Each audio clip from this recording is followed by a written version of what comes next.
Y ustedes, los que quedan en Judá,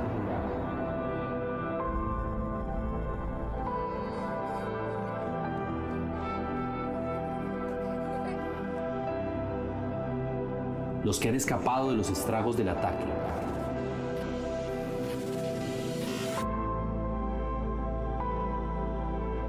echarán raíces en su propio suelo.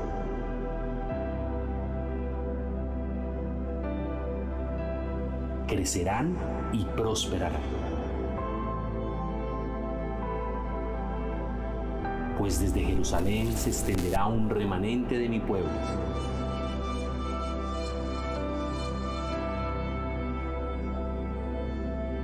Un grupo de sobrevivientes desde el monte Sión.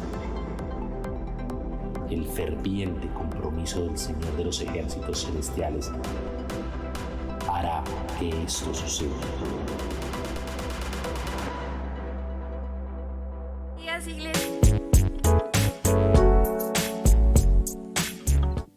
Vamos a orar y vamos a pedirle a Dios que nos hable.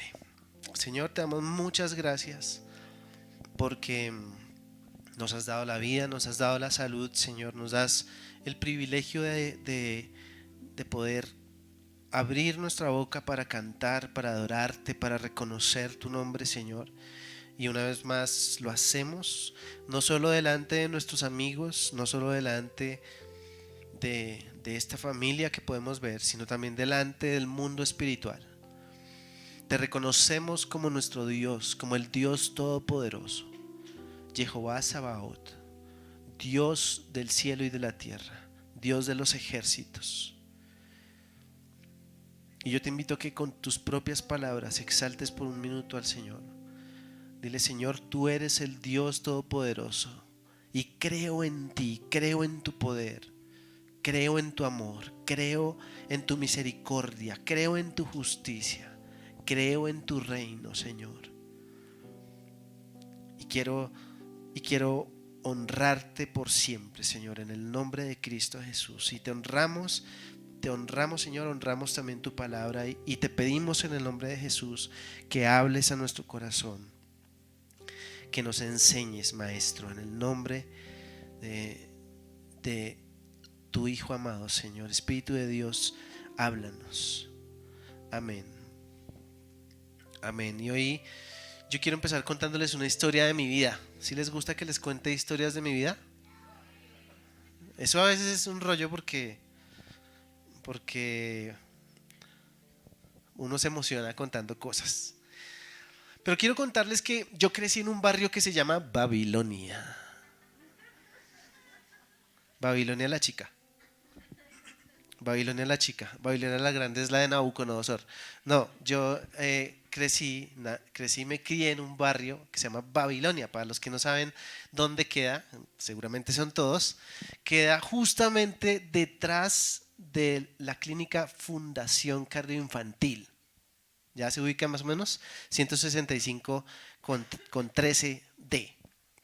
Bueno, y mi papá hace más o menos 40 años o un poquito más compró un lote allá y fue uno de los primeros hombres que compró y empezó a construir su casa allá.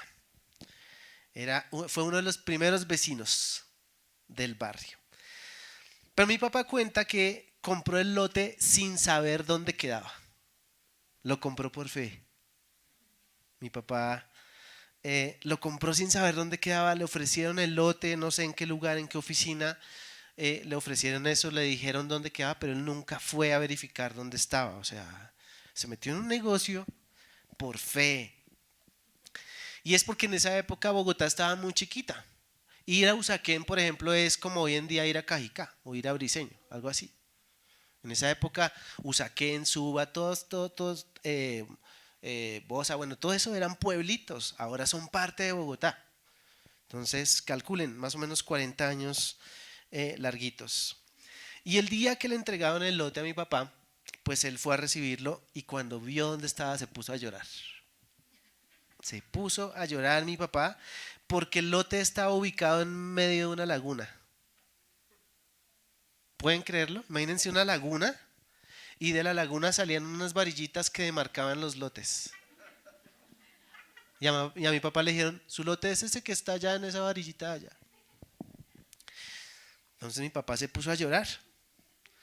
Mi papá fue el arquitecto, el ingeniero y también el contratista que se encargó de construir la casa.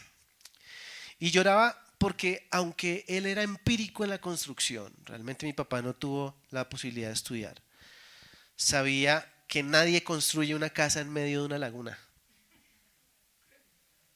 Le tocaba una casa flotante.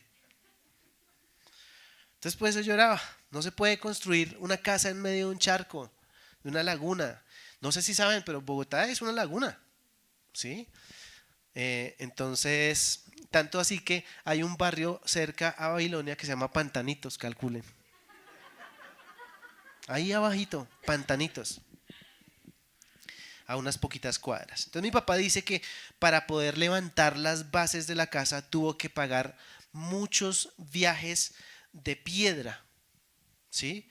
Para poder llenar las chambas que luego se convertirían en los fundamentos de esa casa. ¿Sí sabemos qué es la chamba? Aquí lo usamos como para decir trabajo, ¿no? Pero viene de allá. La chamba es un hueco que uno abre en la tierra donde mete piedra y concreto para poner las bases de una casa. Entonces cuando uno dice si hay chamba es que si hay trabajo, o sea, que si hay que hacer. Entonces, él pagó muchos viajes de piedra para poder rellenar toda esa cantidad de agua y poder poner los cimientos, los fundamentos de la casa.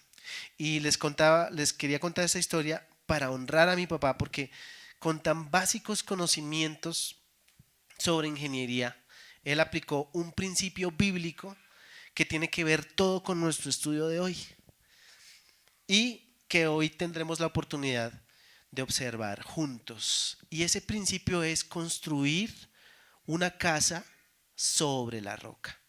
Y el mensaje de hoy se titula así, sobre la roca, por si estás anotando para que escribas ahí. Mateo 7, acompáñame a Mateo 7. Mateo 7, versículo, hoy retomamos desde el versículo 15. Y hoy estamos cerrando nuestro estudio de la enseñanza del monte, ¿no? Algunos lo llaman el sermón del monte. A mí me gusta la enseñanza del monte, que comenzamos hace unos meses atrás. Después de varios sucesos en estos días, por fin estamos culminando este capítulo 7 de Mateo, que cierra la enseñanza del monte. Y vamos a leer ahí desde el versículo 15 en adelante. Dice: ten cuidado de los falsos profetas que vienen disfrazados de ovejas inofensivas, pero en realidad son lobos feroces. Puedes identificarlos por su fruto, es decir, por la manera en que se comportan. ¿Acaso puedes recoger uvas de los espinos o higos de los cardos? Un buen árbol produce frutos buenos y un árbol malo produce frutos malos. Un buen árbol no puede producir frutos malos y un árbol malo no puede producir frutos buenos. Por lo tanto, todo árbol que no produce frutos buenos se corta y se arroja al fuego. Así es, de la misma manera que puedes identificar un árbol por su fruto, puedes identificar a la gente por sus acciones. No todo el que me llama Señor, Señor, entrará en el reino de los cielos. Solo entrarán aquellos que verdaderamente hacen la voluntad de mi Padre que está en el cielo. El día del juicio, muchos me dirán: Señor, Señor, profetizamos en tu nombre, expulsamos demonios en tu nombre e hicimos muchos milagros en tu nombre. Pero yo les responderé, aquí está hablando de Jesús, ¿no? Dice: yo les responderé, nunca los conocí. aléjense de mí, ustedes que violan las leyes de Dios. Todo el que escucha mi enseñanza y y la sigue es sabio, como la persona que construye su casa sobre una roca sólida. Aunque llueva a cántaros y suban las aguas de la inundación y los vientos golpeen contra esa casa, no se vendrá abajo porque está construida sobre un lecho de roca. Sin embargo, el que oye mi enseñanza y no la obedece es un necio, como la persona que construye su casa sobre la arena. Cuando vengan las lluvias y lleguen las inundaciones y los vientos golpeen contra esa casa, se derrumbará con un gran estruendo. Cuando Jesús terminó de decir esas cosas, las multitudes quedaron asombradas de su enseñanza, porque lo hacía con verdadera autoridad, algo completamente diferente de lo que hacían los maestros de la ley religiosa. Hasta ahí vamos a observar hoy. Notemos lo que dice el versículo 15 para empezar. Dice, ten cuidado de los falsos profetas. Entonces necesitamos saber qué es un profeta. Un profeta es aquel a quien Dios reviste, por definición, aquel a quien Dios reviste de su autoridad para que comunique su voluntad a los hombres y los instruya.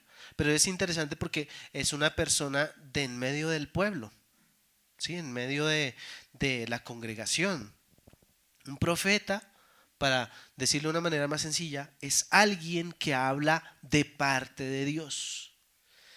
Así que un falso profeta es alguien, o mejor, vamos a mirar en Deuteronomio 13, una ley que el Señor nos dejó allí con respecto a los profetas, que nos va a dejar ver un poquito mejor qué es un falso profeta. Capítulo 13 de Deuteronomio, versículo 1. ¿Están conmigo si trajeron sus Biblias hoy? ¿O están atribulados encontrando Deuteronomio? Versículo 1. Dice, supongamos que en medio de ti, o sea del pueblo, hay profetas o aquellos que tienen sueños sobre el futuro y te prometen señales o milagros. Y resulta que esas señales o milagros se cumplen. Si de pronto ellos dicen, ven, rindamos culto a otros dioses, dioses que hasta entonces no conocías, no los escuches. Por favor digan conmigo, no los escuches. El Señor tu Dios te está probando para ver si realmente lo amas con todo el corazón y con toda el alma. Entonces imagínense que este profeta viene, dice, en medio de ti sale un hombre y dice, ay, es que anoche me soñé tal cosa. Y entonces así dice el Señor. Y suelta una profecía. Y la profecía pasa unos días y se cumple. Y la gente dice, uy, este es el profeta de Dios. Y después ese mismo profeta empieza a invitarnos a las rumbas y a todo lo que no le gusta, todas las cosas que no le gusta a Dios. Vamos y nos pervertimos y hacemos cosas que no le agradan a Dios. Y él dice, si ese es el caso, no lo escuches. Dice, no lo escuches. Entonces hace una diferencia allí. Y miren lo que dice, el Señor te está probando para ver si realmente lo amas con todo el corazón y con toda el alma. Es muy interesante que un falso profeta pueda hablar de señales que se cumplan, ¿no? Pero es la enseñanza para nosotros hoy. ¿Cómo identificar un falso profeta? Versículo 4 dice, sirve solo al Señor tu Dios y teme solo a Él. Obedece sus mandatos, escucha su voz y aférrate a Él. Los falsos profetas o los soñadores que traten de descarriarte serán ejecutados. Entonces resulta que hay falsos profetas que van a querer descarriarnos. ¿Sí? Estoy en la mitad del 5. Porque fomentan la rebelión contra el Señor tu Dios, quien te libertó de la esclavitud y te sacó de la tierra de Egipto. Ya que tratan de desviarte del camino que el Señor tu Dios te ordenó que siguieras, tendrás que quitarles la vida. Imagínense esa instrucción. Supongamos que alguno de ustedes se levanta como profeta en medio de esta congregación. Y con el paso de los meses nos damos cuenta que es un falso profeta. Bueno, pues en los tiempos de Moisés esta ley pedía que al tal tocaba cogerlo a piedra contra esa pared y ya. Eso es lo que dice ahí. Dice, ya que tratan de desviarte del camino que el Señor tu Dios te ordenó que siguieras, tendrás que quitarles la vida. De esa manera eliminarás la maldad que hay en medio de ti. Dice, supongamos que alguien trata de persuadirte en secreto, incluso podría ser tu hermano, tu hijo o tu hija, tu amada esposa o tu mejor amigo. No dice la suegra, pero aplica. Y te dice, vamos, rindamos culto a otros dioses. Vamos a adorar a otros dioses. Y entonces, como me lo está diciendo mi hermano, yo salgo corriendo y me voy a adorar a otros dioses. O como me lo está diciendo mi amada esposa, mi amada suegra, mi amado amigo. Dice, vamos, rindamos culto a otros dioses. Dioses que ni tú ni tus antepasados jamás conocieron. Incluso podrían sugerir que rindas culto a los dioses de los pueblos que viven cerca o de los que viven en los extremos de la tierra. Miren lo que dice el mandamiento en el versículo 8. Espero que lo estén leyendo conmigo. Dice, no les hagas caso ni los escuches. Ni los escuches. No los escuches. No, uno a veces piensa como, no, pero solo estoy escuchando, eso no quiere decir que yo voy a hacer todo lo que me dice. Aquí dice, ni los escuches. No les tengas compasión, ni les perdones la vida, ni trates de protegerlos. Deberás quitarles la vida. Da tú el primer golpe y luego que todo el pueblo se sume. Imagínense, apedreada en masa. Tienes que apedrear a muerte a los culpables porque han tratado de hacer ¿qué? ¿Qué dice la palabra? ¿Sí están leyendo conmigo o no? Porque han tratado de alejarte del Señor tu Dios, quien te rescató de la tierra de Egipto, donde eras esclavo. Entonces todo Israel oirá y tendrá temor, y ya nadie volverá a actuar con tanta perversidad. Así que todo el que nos quiere alejar de Dios, ¿qué tenemos que hacer con esa persona? Bueno, en la ley de Moisés hay que meterle su pedrada. Pero nosotros entendemos que la instrucción del Señor es alejarnos de esa persona, no escuchar. Pero si volvemos al versículo 1, recuerden que dice, supongamos que en medio de ti hay profetas. ¿Sí? Continuemos ahí en el versículo 12. Dice, cuando comiences a vivir en las ciudades que el Señor tu Dios te da, tal vez oigas que hay sinvergüenzas en medio de ti que llevan por mal camino a los habitantes de su ciudad diciéndoles, vamos, rindamos culto a otros dioses. Tercera vez. Dioses que hasta entonces tú no conocías. En tales casos, miren lo que dice acá. Dice, analiza los hechos cuidadosamente. Creo que la Reina Valera dice, debes inquirir. ¿Alguien tiene Reina Valera ahí? Inquirir denota como que intencionalmente yo tengo que investigar. No me puedo conformar solo con lo que percibo, sino que tengo que investigar. Dice, analiza los hechos cuidadosamente. Si encuentras que lo que se dice es cierto y en verdad se cometió ese acto tan detestable en medio de ti, deberás atacar a esa ciudad y destruir por completo a todos los habitantes junto con todos los animales. Luego deberás amontonar todo el botín en el centro de la plaza pública y quemarlo. Prende fuego a toda la ciudad como una ofrenda quemada al Señor tu Dios. La ciudad deberá quedar en ruinas para siempre. No se volverá a construir jamás. Que nadie guarde nada del botín que fue separado para ser destruido. Entonces el Señor alejará de ti su enojo feroz. ¿Por qué viene el enojo feroz? Por irnos a adorar a otros dioses. Dice, entonces el Señor alejará de ti su enojo feroz y te tratará con misericordia. Tendrá compasión de ti y te convertirá en una nación numerosa, tal como lo juró a tus antepasados. El Señor tu Dios, esta es una promesa, será compasivo contigo, pero solo si escuchas su voz y obedeces todos sus mandatos que te entrego hoy y haces lo que a Él le agrada. Este pasaje nos deja entender un poquito cómo Dios ve el asunto con los falsos profetas. Pero lo más interesante es que Él no los borra, o sea, Él permite que estén allí, porque a través de ellos nos prueba a nosotros si verdaderamente amamos a Dios o no. Entonces, miren que luego comparó ahí a la esposa, al hijo, al amigo, y entonces nos hace entender como que pueden ser personas cercanas a nosotros, muy cercanas, pero si nos están alejando de Dios, tenemos que tomar una decisión. ¿Y por qué es importante entender esto? Volvamos a Mateo. Porque dice el versículo 15, ten cuidado de los falsos profetas que vienen disfrazados de ovejas inofensivas o vienen disfrazados de amigo, de esposa, de suegra, de hijo.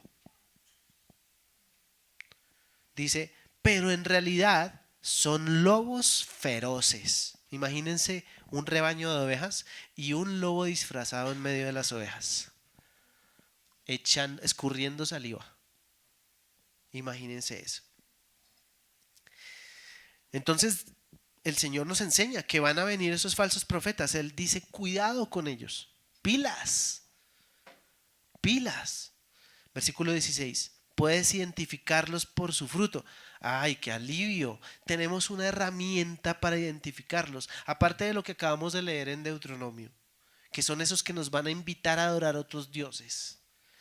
Tenemos otra herramienta para identificarlos. Dice, puedes identificarlos por su fruto, es decir, por la manera en que se comportan. Y dice, ¿acaso puedes recoger uvas de los espinos o higos de los cardos? Entonces lo que está diciendo el Señor aquí es, ellos pueden hablar muy bonito, pueden sonar demasiado espirituales.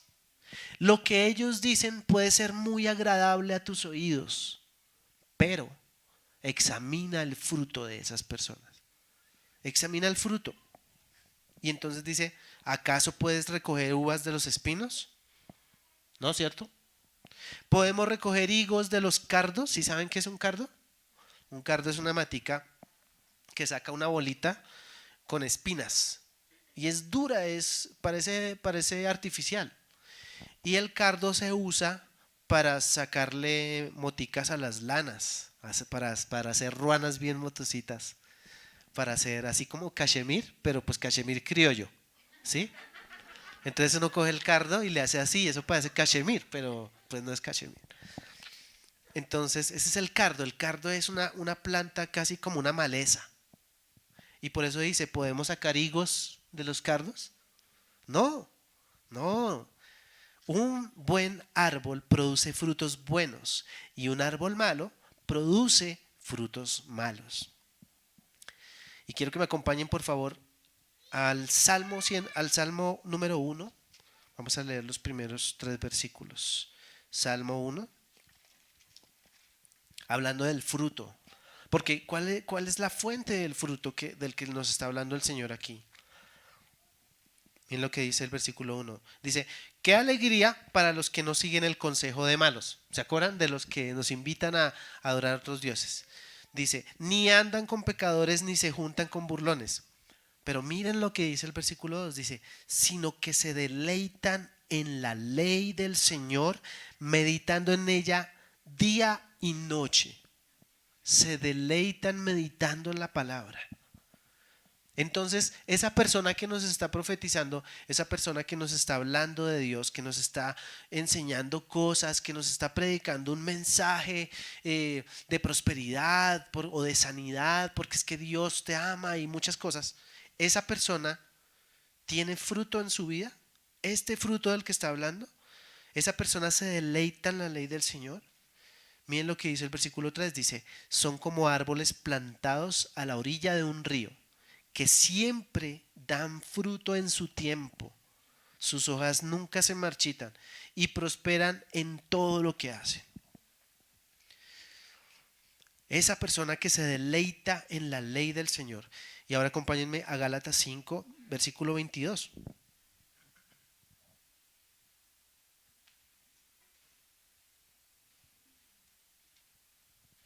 Gálatas 5, 22. Dice, en cambio, la clase de fruto que el Espíritu Santo produce en nuestra vida es amor, alegría, paz, paciencia, gentileza, bondad, fidelidad, humildad y control propio. Y dice, no existen leyes contra esas cosas. Eso es muy profundo ese pasaje, pero no vamos a profundizar. Pero sí quiero mencionarlo como el origen del fruto que nosotros podemos producir o que una persona debe tener, un profeta de parte de Dios. ¿Sí? Entonces viene de meditar en la palabra, de deleitarse en la palabra, y entonces viene el Espíritu Santo y transforma esa palabra y la convierte en esto. Este es el fruto del Hijo de Dios: alegría, amor, paz, paciencia, gentileza, bondad, etcétera, etcétera. Entonces, volvamos a Mateo, donde el Señor nos está diciendo: identifíquenlos, mire, por su manera de hablar los pueden identificar. Dice el versículo 19: por lo tanto, todo árbol que no produce frutos buenos se corta y se arroja al fuego. Así es, de la misma manera que puedes identificar un árbol por su fruto, puedes identificar a la gente por sus acciones. Mira, aunque nunca hayas visto un naranjo, el día que vayas por el campo y encuentres una naranja colgada de un naranjo, vas a saber que ese es un naranjo. Sí, suena chistoso y simple, pero eso es lo que nos está diciendo el Señor. No tiene sentido que alguien diga que ama a Dios, pero no se le note. Que alguien diga que lee la palabra, que vive la palabra de Dios, pero no se le nota. Sigue siendo la misma persona de siempre.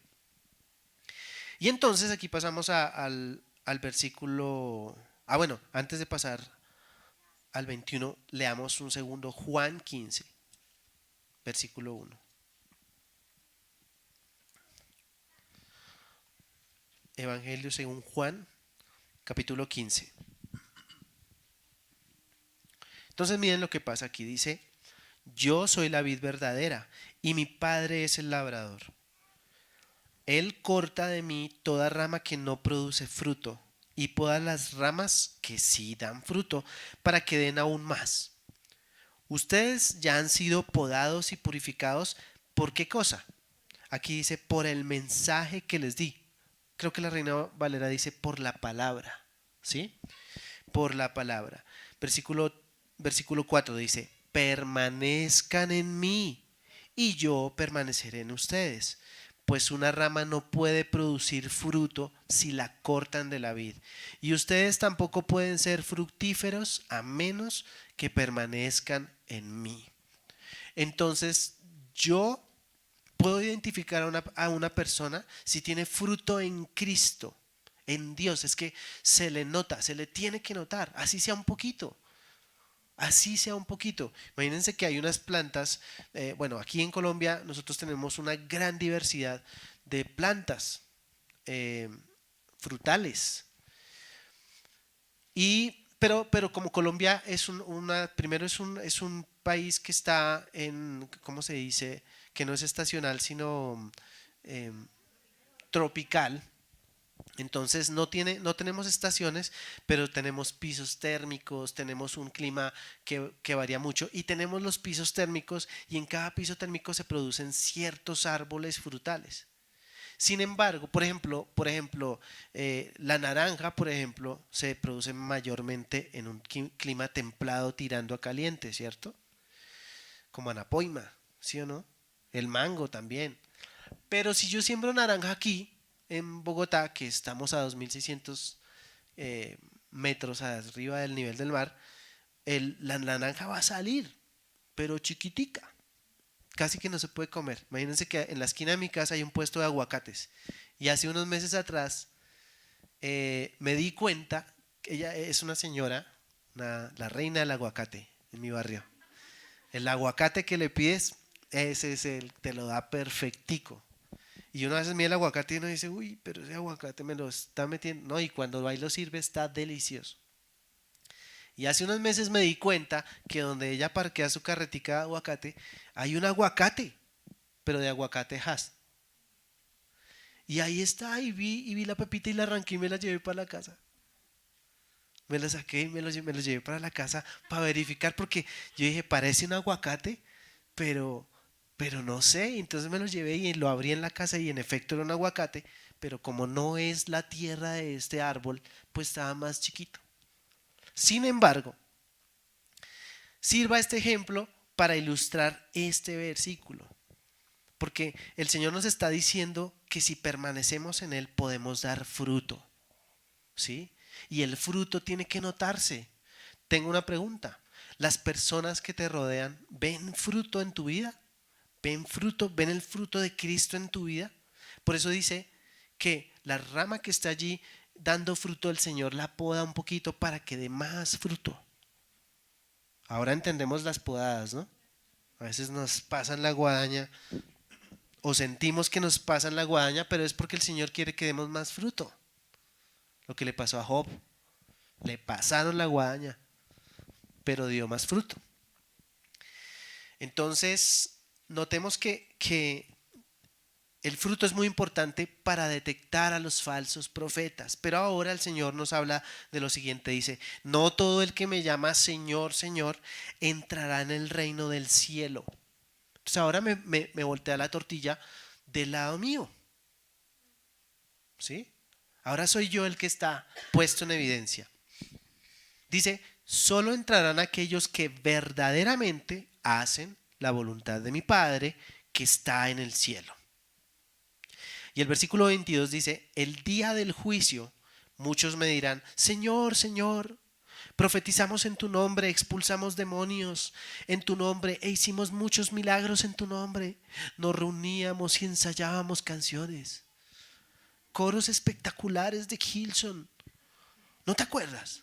Señor, servíamos en el café allá en Vida en Amor. Les enseñábamos a los niños en Next Generation. Ayudábamos a poner las letras allí para que la gente cantara. En tu nombre. Hicimos muchos milagros en tu nombre. Versículo 23. Pero yo les responderé, nunca los conocí. Aléjense de mí. Y nunca los conocí, no es que no nos conoce, es que nunca tuvimos una relación con Él. Nunca tuvimos una relación en la que Él pudiera conocernos y nosotros a Él. Como sí, pues muy chévere, usted vino a la iglesia y todo, pero nunca nos conocimos. Aléjense de mí. Y miren lo que dice aquí, dice, ustedes, aléjense de mí, ustedes que violan las leyes de Dios. La Reina Valera dice, hacedores de maldad. Pero ¿cómo así que hacedores de maldad si estaba metido en la iglesia haciendo de todo? Pero ahí dice, porque nosotros no podemos cometer el error de medir nuestra relación o nuestra comunión con Dios por las cosas que hacemos en este lugar. Es un error. Asistir a la iglesia o a la congregación, como prefiero decirlo, no nos convierte a ti y a mí en discípulos de Jesús. Podemos venir, pero eso no quiere decir que somos discípulos de Jesús. Entonces, ya nos habló el Señor de identificar los falsos profetas, pero ahora nosotros tenemos que identificar si nosotros somos verdaderamente discípulos de Jesús. Congregarse como iglesia es una actividad que hacen los discípulos de Jesús. ¿Sí? Los hijos de Dios nos reunimos como iglesia, pero no nos convierte en discípulos. Hacer esa actividad no nos convierte en discípulos. Vamos al versículo 16. No, perdón. Estoy corrido.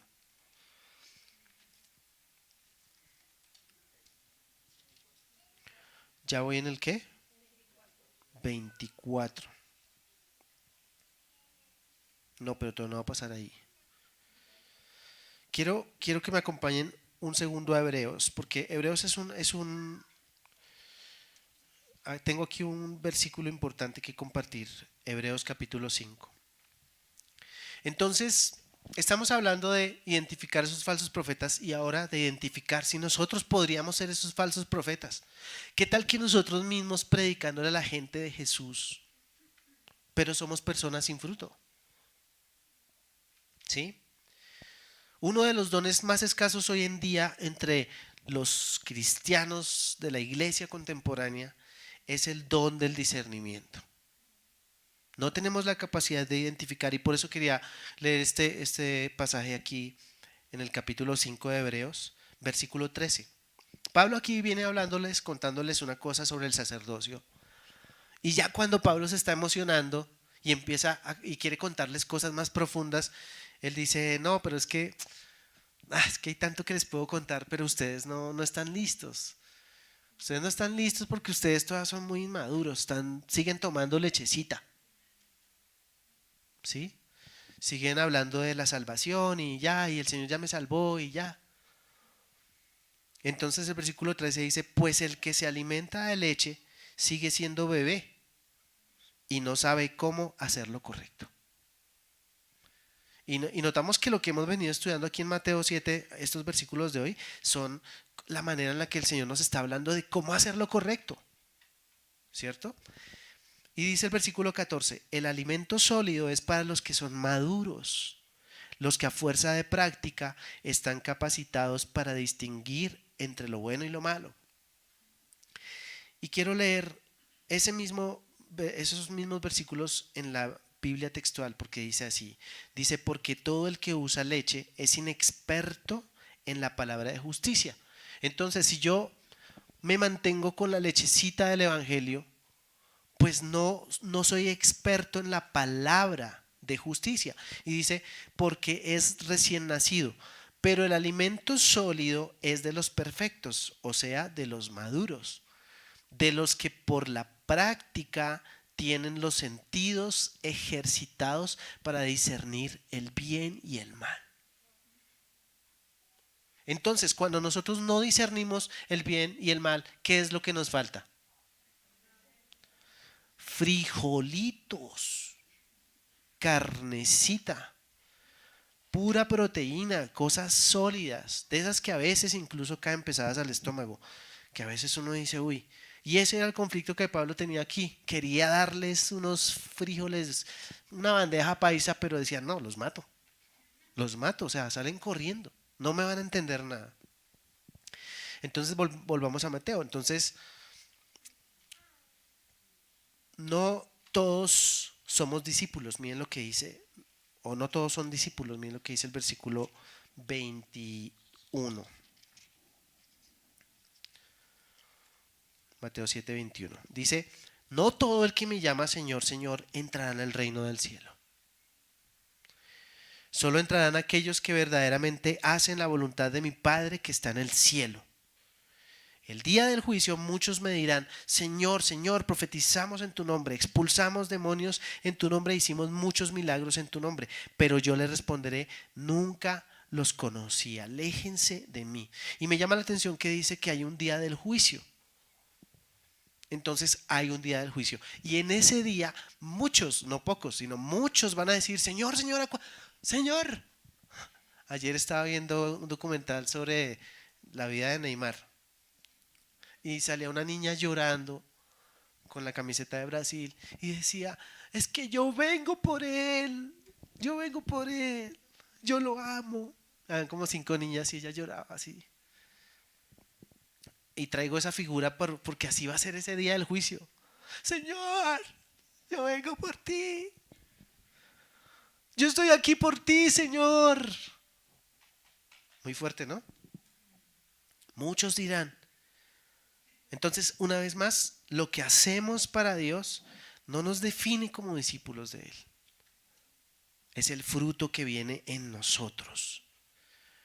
Y vale la pena entonces preguntar, ¿cuál es el fruto que tú puedes, que es evidente en tu vida? ¿Cuál es el fruto que es evidente en mi vida?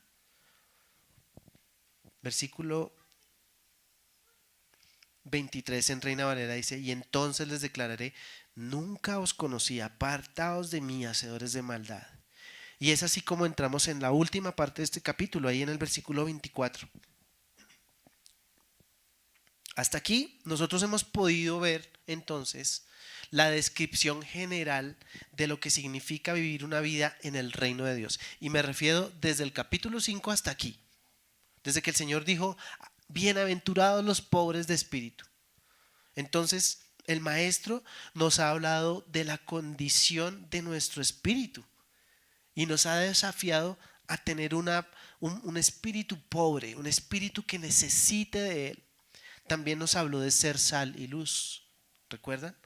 Y nos habló de superar la justicia de los maestros de la ley, es decir, de superar la religión.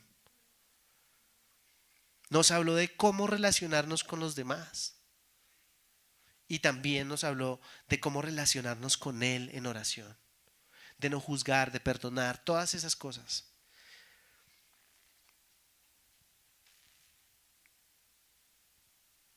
Y por fin nosotros llegamos aquí, al final de esta enseñanza del monte, observando estas advertencias que acabamos de considerar. Y llega al versículo 4 y dice lo siguiente: todo el que escucha mi enseñanza y la sigue es sabio. O sea, ¿cuál enseñanza?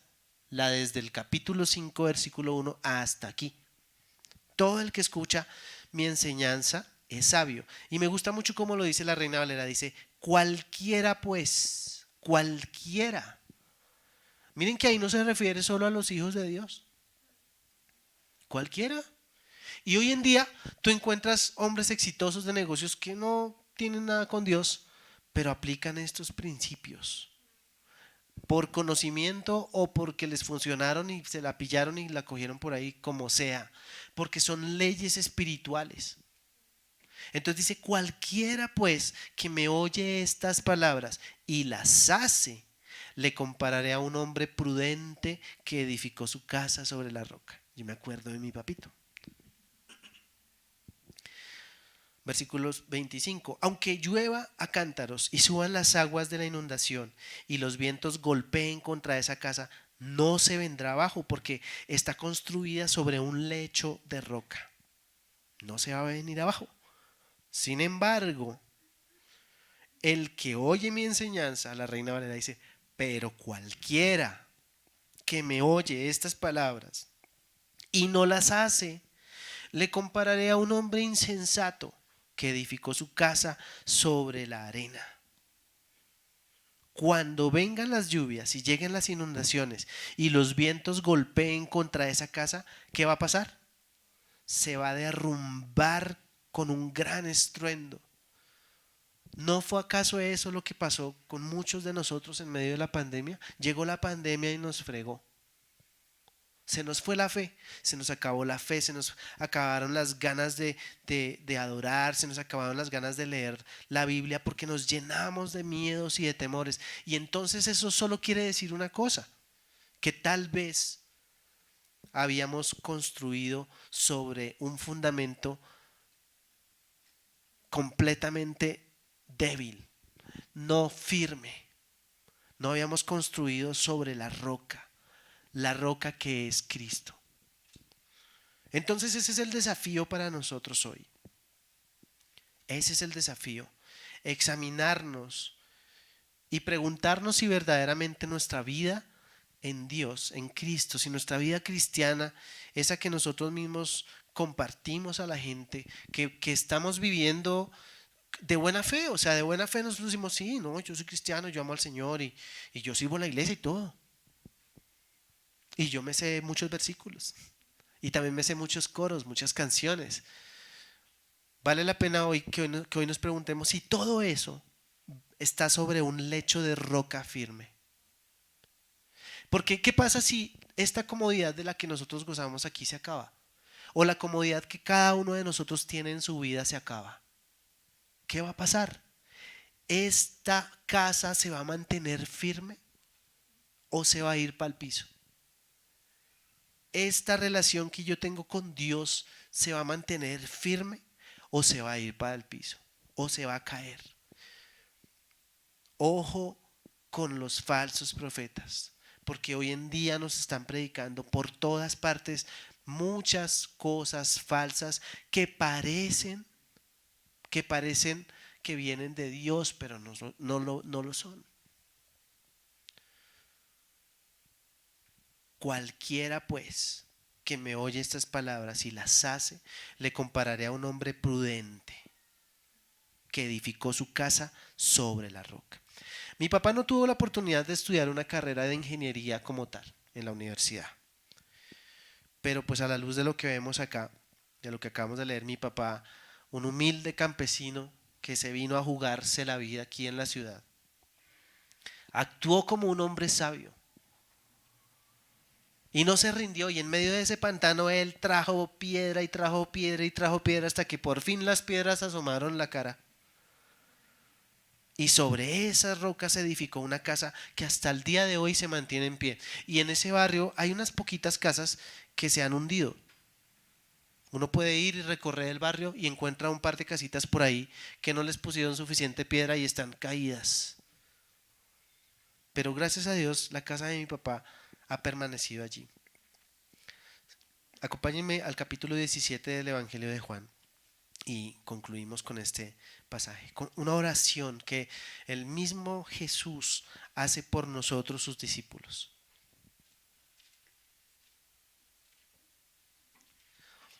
Para que nosotros, porque el desafío es que nosotros actuemos como gente sabia.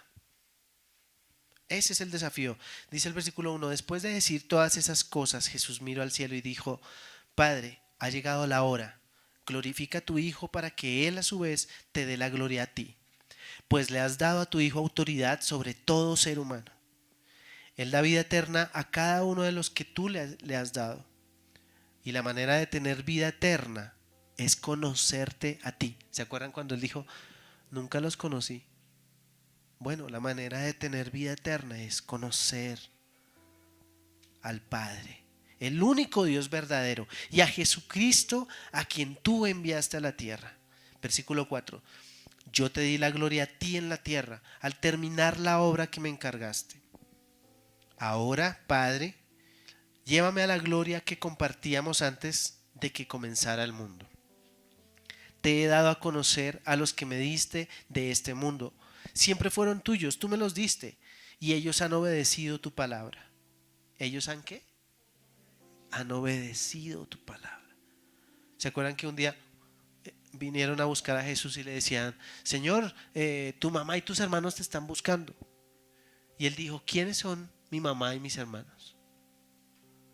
Los que hacen mi palabra, los que guardan mi palabra. Versículo 7 dice, ahora saben que todo lo que tengo es un regalo que proviene de ti, porque les he transmitido el mensaje que me diste. Ellos aceptaron el mensaje y saben que proviene de ti y han creído que tú me enviaste. Amén. Amén. Mi oración no es por el mundo, sino por los que me has dado, porque te pertenecen. Todos los que son míos te pertenecen y me los has dado para que me den gloria. Versículo 11. Ahora me voy del mundo, ellos se quedan en este mundo, pero yo voy a ti, Padre Santo. Tú me has dado tu nombre, ahora protégelos con el poder de tu nombre para que estén unidos como estamos nosotros.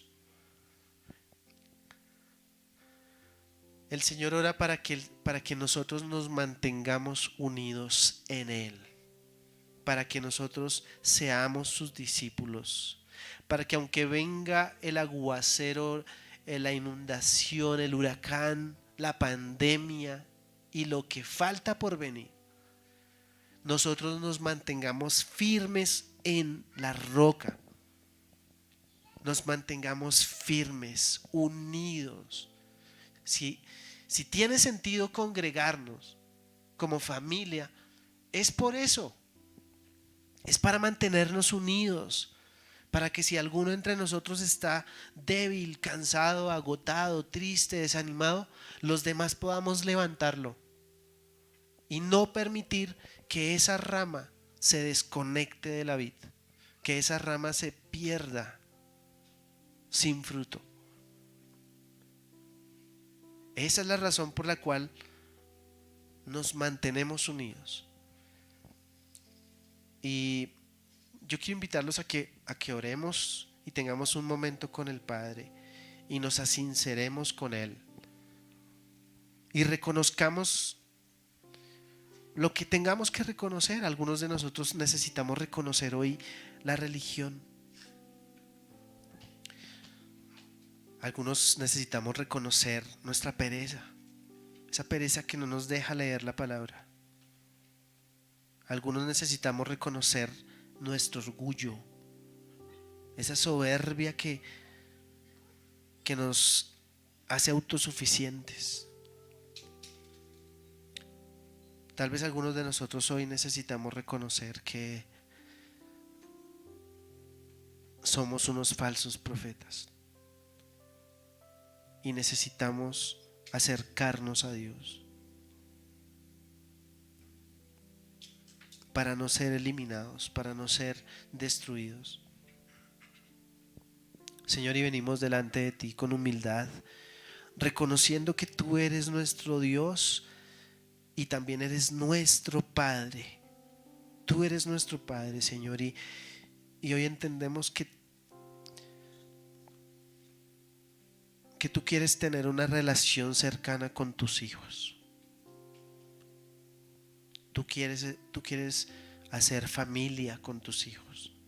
Quieres conocernos más, quieres conocernos a profundidad.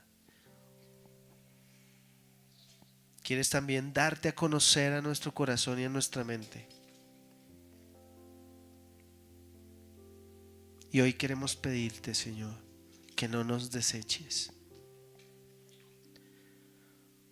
Tal vez hoy tenemos que reconocer que hemos estado apartados de ti, aún viniendo aquí a reunirnos con los demás. Hemos estado apartados de ti. Tenemos que reconocer que tal vez hemos escuchado la voz de aquellos que nos quieren llevar a adorar a otros dioses, que nos quieren apartar de ti, Señor. Hoy reconocemos que hemos sido necios, Señor, y que el fundamento de nuestra vida cristiana no es la roca, o probablemente no es la roca. Y por eso hoy venimos, Señor, con humildad a pedirte que seas tú la roca de nuestra casa, de nuestra vida. Que seamos como ese árbol que está junto a las aguas, que da fruto en su tiempo, que su hoja es verde y nunca cae, frondoso, hermoso a la vista, un árbol con fruto.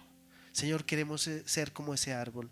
Queremos aprender a deleitarnos en tu palabra, Señor, porque solo tu palabra nos da la capacidad de discernir lo bueno y lo malo.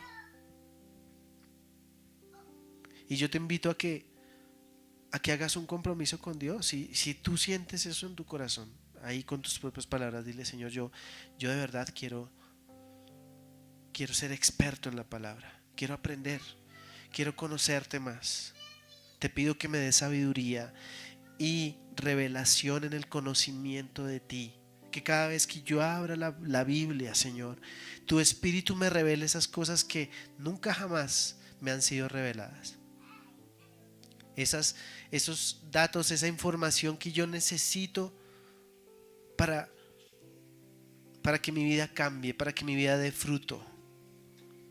En el nombre de Cristo Jesús, coloca en mi corazón el querer como el hacer, Señor. Que yo no solo quiera leer la palabra, sino que también lo haga, Señor. Espíritu Santo, no me dejes dormir hasta que yo vaya a la palabra, vaya a tu palabra y busque tu rostro, Señor, en el nombre de Jesús. Yo te pido en el nombre de Jesús que cada uno de nosotros nos reveles tu amor y tu gloria, tu gracia y tu misericordia. Nos reveles tu reino y tu justicia, Señor. Queremos que tu reino y tu justicia sean revelados a nosotros, a nuestro corazón, a nuestra mente, a todo nuestro ser. En el nombre de Cristo Jesús. Amén. Amén. Bueno, tremendo. ¿Tú has?